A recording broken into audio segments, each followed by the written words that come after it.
Apparently it was Benjamin Franklin that said, "Don't put off until tomorrow what you can do today." But I guess Benjamin Franklin would not have had Australian politics in mind when he said that.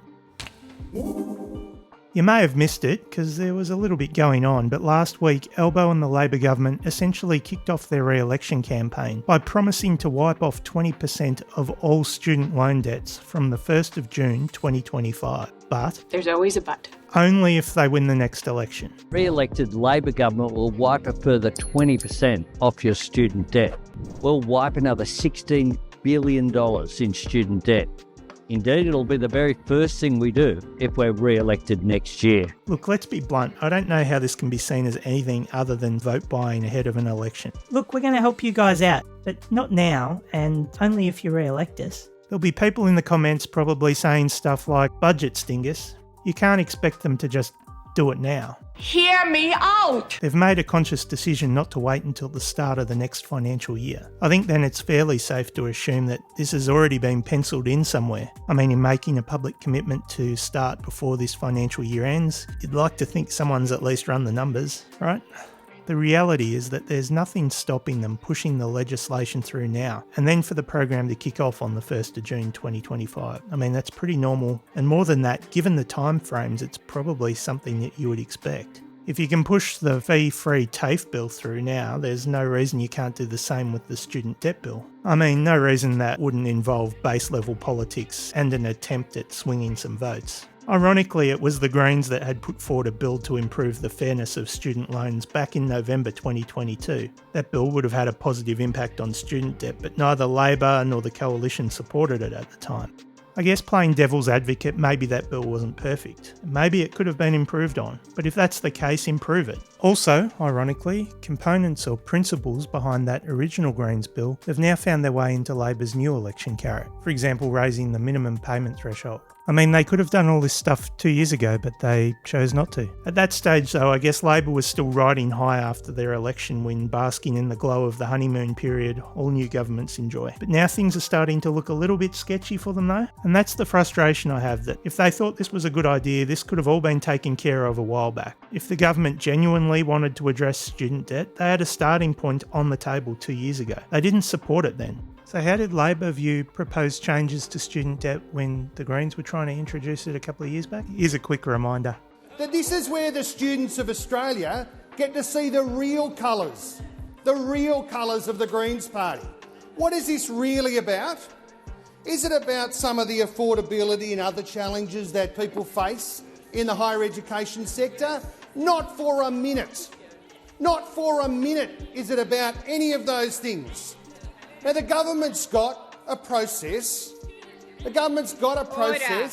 Examining the real issues that sit there in higher education and for students in terms of affordability. But what is this really about, apart from some glib US-style sloganeering about cancelling debt and all of the other derivative nonsense that this group of characters carry on about?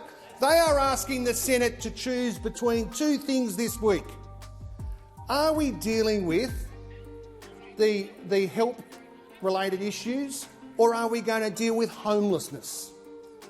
Right? Are we going to deal with, in their world, with a scheme that they think should be abolished in their world, that means that students make a contribution when they earn enough? Or are we going to deal with people who are sleeping under bridges?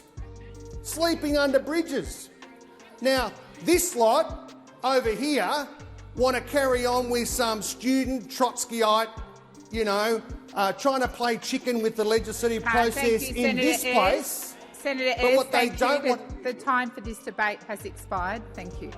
I can only assume that Labor Senator Tim Ayres strongly opposes any student Trotskyite legislation that would see 20% wiped off student debt, an increase to the minimum payment threshold and changes to debt indexation. That is, of course, if he's not a hypocrite. Putting that aside, if they're committed to this bill, there's no reason that they can't push it through now. Heading toward the election, Labor are going to be keen to label the Greens as blockers, but the Greens have pulled out the reverse card on this one and put the ball back in Labor's court. The Greens are essentially saying, if you're serious about this, put it up now and we'll support it. Whether or not Labor choose to push it through before the election or to wait and hold it up as an election carrot remains to be seen. I think it's going to be interesting to see how Albo plays it from here. If he does hold cost of living relief back as an election carrot, I'm really curious to see how that move is going to be perceived by voters as well. This does not meet the definition of pork barrelling, but I'd argue that stuff like this is pork barrelling adjacent.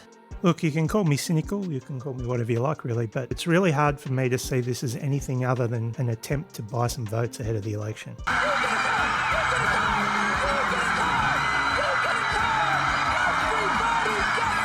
For the rest of the population, those that won't benefit, I'm not sure whether this will be the vote winner that Labor obviously think that it will be. Maybe it will shift a few votes, maybe it won't. Maybe it'll alienate those that don't have a student debt, those that see people going to uni and the like as already holding an advantaged position in society. It's hard to say.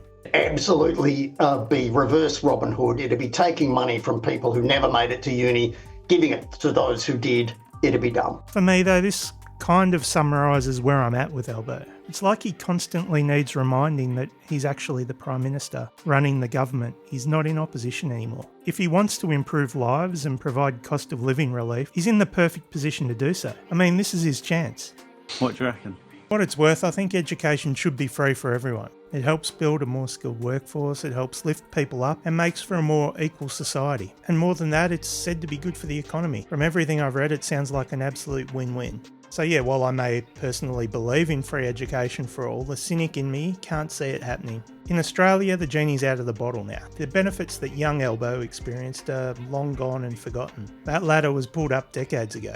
For any Australian government to make education free for everyone now, well, that would require them to make some fairly unpopular decisions in order to get there. And governments tend to do everything they can to avoid making unpopular decisions, even if they are right. So what do I mean by unpopular decisions? And how on earth could the government afford to pay for free education? Well, I think those two questions can kind of be answered at the same time. You'll see what I mean.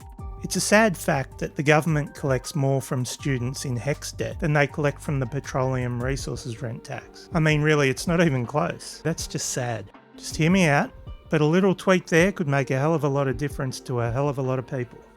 I have no doubt that smarter cookies than me can come up with smarter ideas, but taxing the big boys might be a good place to start. It also might be a good way to start funding things like social housing. I mean, maybe we could start considering free education as an investment. I mean, if we're not sending people out into the world with tens of thousands of dollars in debt hanging over their head already, then maybe it might make it a little quicker and easier for someone to save up for a home deposit. But anyway, as far as Labor's proposal to wipe 20% of student debt, I say if you want to do it, just do it.